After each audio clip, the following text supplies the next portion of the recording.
you weren't really in a lot of the scenes in Private Parts. And especially the Jessica Hahn incident, which led to possibly the end of your marriage with Nancy, who lives 2 houses away, and you guys are great friends, and you double date with each other's new boyfriends and girlfriends. Yeah, nobody believes that. But it was so crazy. Was that really the thing that officially broke you two up, you think? No, that was a huge fight, but that had nothing to do with breaking us up. That was so long ago. Hearing you tell that story in your book, The Joke Man Bowed His Stern.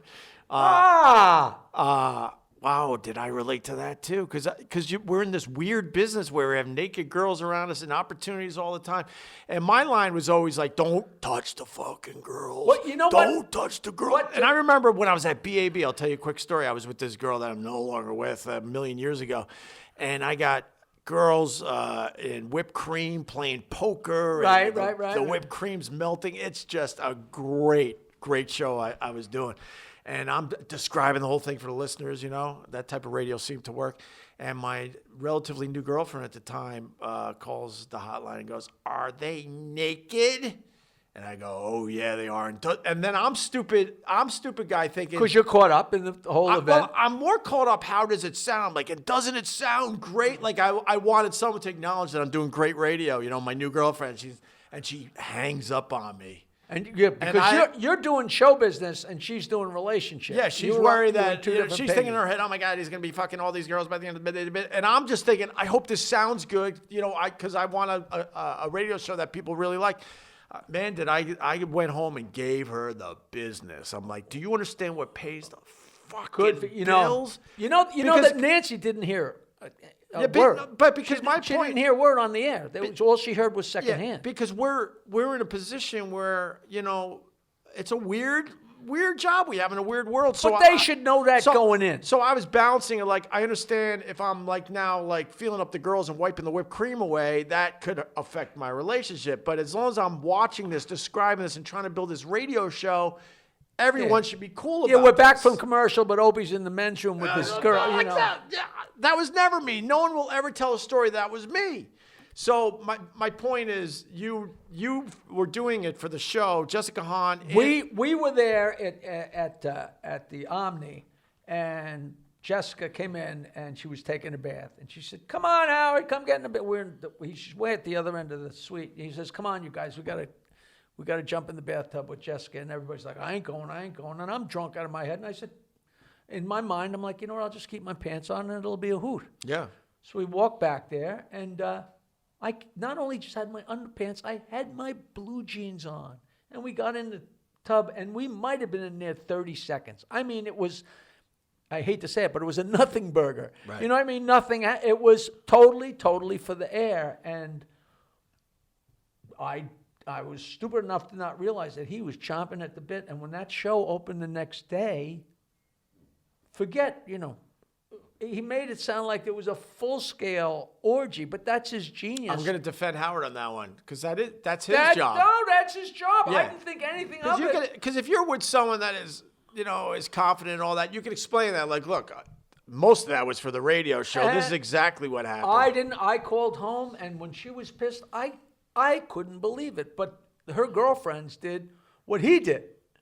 Whatever they described to her, they were describing what he was describing. Yeah. And, by the time I got to say I kept my underpants and my blue jeans on, that it was over. It didn't matter. Oh, you fucked her.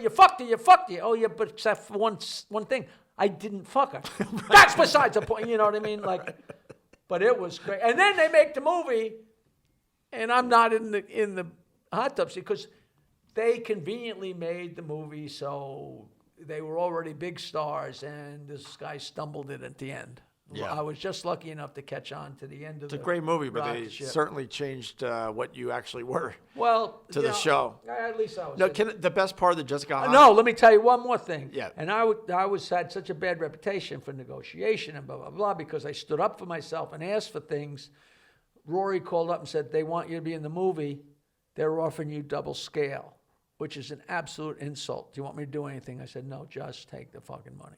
Now, if you're a cop in a movie, you get scale. And if you say stop to the traffic cops, you get double scale. And here I am. a personality in a major motion picture playing myself, and what they offered me was just such, it was buckwild. It was a fucking insult, but I wasn't going to, because if I had said, could I have 10 cents more? He doesn't want to be in the movie. You know what I mean? So I took it, and every time I get a check for private parts, I think, God, if they had paid me anywhere in the ballpark of what I should have got, these checks would be nice. They would have been nice. But I was thrilled to be in it. Yeah, fair enough. The best part of the Jessica Hahn story, which now I give credit to Howard and the gang. So you come home to Nancy, you got your luggage, and you're opening it up. No, this is not Howard. This is total credit to Stuttering John. Oh, John did that? Stuttering John. So the story goes, so he comes home for this Jessica Hahn incident, which he's in major hot water with his now ex-wife, who he's still very good friends with, and they double date.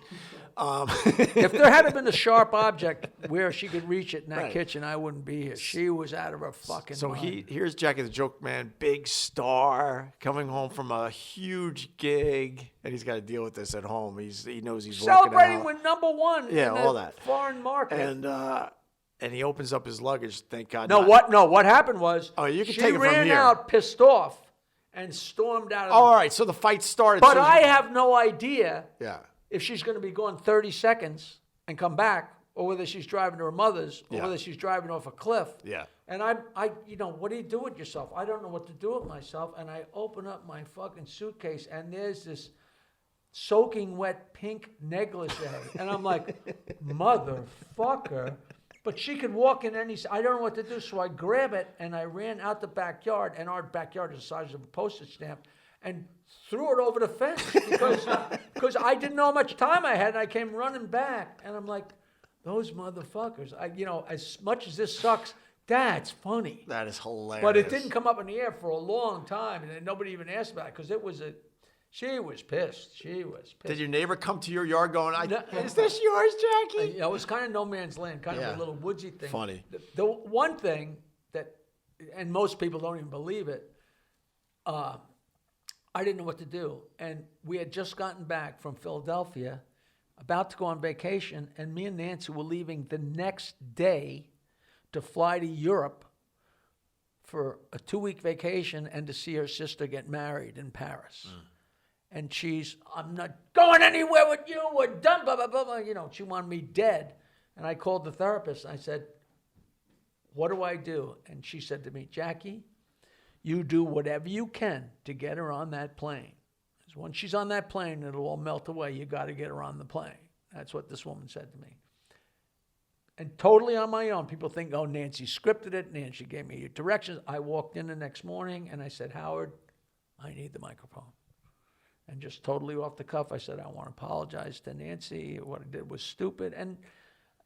And I just was absolutely, totally honest. The only thing that wasn't honest was that I didn't think I should have got the electric chair for what I did. Maybe it was a little worse than jaywalking. Maybe I was doing 100 miles an hour, but I shouldn't have got the electric chair. Yeah. But I apologized. And the great apology. And it was absolutely sincere. And how much good or bad, all I know is we wound up on the plane and one drink on the plane, and it was history. We didn't yuck it up about it, but it was because it was such a You got through it. Yeah. Meanwhile, if I was alone in the bathtub with Jessica on, I probably wouldn't have got a hard on. I mean, she, said, please, but you can't say to your wife, listen, if I wanted to fuck somebody nice, that wouldn't have been, right. That would not be the one. I'm not gonna throw over the farm for that. Right, exactly. So funny. It is really funny. Oh God. But it was classic fucking radio. You gave him a lot of classic radio, Jackie. You were the punching bag. Fine. It was no. fun. I mean that in a I know that, and people like you took a lot of abuse. They on thought, that no show. wonder you quit that show. You took it. I didn't take anything. I could, Right. When I tell people some of the shit that he said to me, I wrote.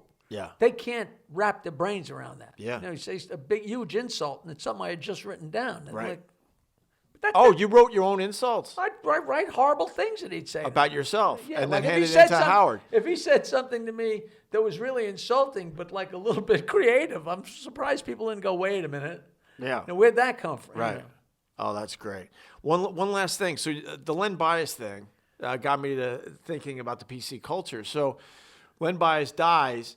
We had no problem as radio guys jumping on that immediately and coming up with the jokes. And now it seems like nowadays you got to be, I mean, you're not the type of guy, but I mean in general, you got to worry about the PC culture and getting in trouble for trying to be funny. You know, I don't know And anything. you have probably seen this change dramatically throughout your whole career. But I've been doing the wrong stuff for so long. Like, I've been doing the stupid jokes, but equal opportunity. You know, one time, so long ago, way before Stern, there was a I say mimeographed. I'm sure it wasn't mimeographed, but it might have been. You remember with the purple, with the smelly, the church bulletins?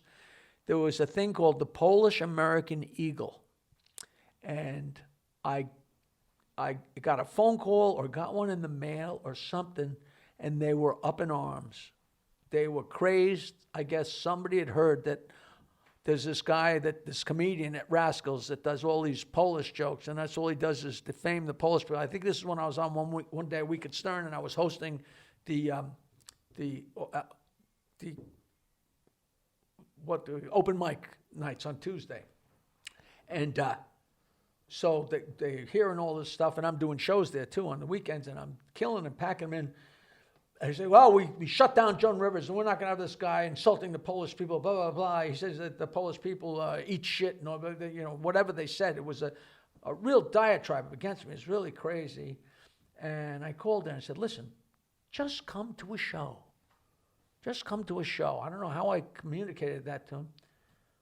But these Polish guys came to a show, and they came up to me afterwards and said, you attacked everybody. You were one of the funniest people we ever saw, and yeah, you did your Polish jokes, but you know, whoever said it made it sound like I was going Polish, you know. Like you're obsessing And about that just Polish people. But that was the only time I ever got in like politically incorrect trouble until 2 days ago when I did the Too Many Unknown Soldier joke. I mean, you know, Patrice O'Neill taught me something. It's like you could take a subject very seriously, right? But you could also make jokes about it. And it seems like the youth today, or whoever the hell is running this stupid world of ours, they don't understand that. Well, people don't understand. The thing is, and it's tough. It's even tough for me. Like if you're doing comedy, then it's comedy, and no holds barred. And the example I always give that I can't even quite handle. Joan Rivers, you might have heard this story. The day after 9/11. Oh yeah. Joan Rivers, do you know that? Yeah, go ahead, but tell it again. Joan Rivers called her girlfriend and said, do you want to go for lunch at Windows on the Ground? I mean, holy fuck. And that was the next day. And she was like, she can't put the building back up. No. She didn't attack it. A comic's job is to take what's there. Now, whether I agree with that, I don't, because there's always a but, can't you take a joke, blah, blah, blah. I never, if I'm doing black, like I'll stare at the black person in the audience when I do a black joke or something, and I'm having fun. And some people handle things better than others. And, I always ask people walking out, was it too dirty for you? And the little old lady said, no. The one time, in all these decades, the one time that I altered myself, because I remember doing a show in the Midwest, and there was two horribly disfigured kids in wheelchairs, and the woman rolled them up, and they were right near the front. And she came up to me before the show and said, will you do me a favor? Will you make fun of my children? They love it when people pick on them. And I said, no, lady. I said, you know what? I got no trouble fucking with your kids, as deformed as they are and everything. I can handle it, and they can handle it. They can't handle it. If I attack two deformed kids in the front, the people are going to lynch me. You got to take everybody into account. I was doing a show in the New York Comedy Club in Boca Raton, and I come up on stage. I look down. I might have told you this story, Michael. And there was a midget couple sitting ringside. Not just a guy, not just a midget couple. And they were so little that their feet were dangling. Their fucking feet were dangling. And I got to my midget hunk, which was like maybe 5, 6, 7, however many jokes. And for the first time in my life, I just leaped over and just didn't deal with it because I didn't know how many people. There were a couple. Yeah, It could have been their honeymoon. And Of I'm course. like, Jackie, shut the fuck up. And it made me such a hypocrite. Nothing matters. Yeah. What the hell with PC? I don't care. Black, Polish, UK. A midget couple